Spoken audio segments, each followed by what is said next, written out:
এই সাইকেলটা করে তুমি মন্দিরে যাবে ঠাকুর দেখতে? কটা ঠাকুর দেখেছো তুমি?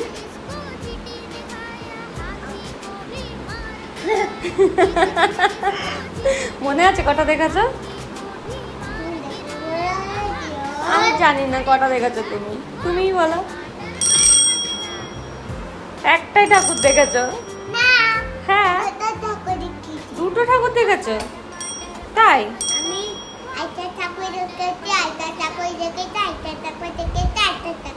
পাঁচটা ঠাকুর দেখেছো? আচ্ছা, যাও। আজকে তো বৃষ্টি পড়ছে, তুমি কি ঠাকুর দেখতে যাবে? যেতে পারবে না তো। না না, আজকে থাক, আজকে আর যেতে হবে না। আরে ছেড়ে দাও। মা বলছে ছাতা নিয়ে যাবে। বাই।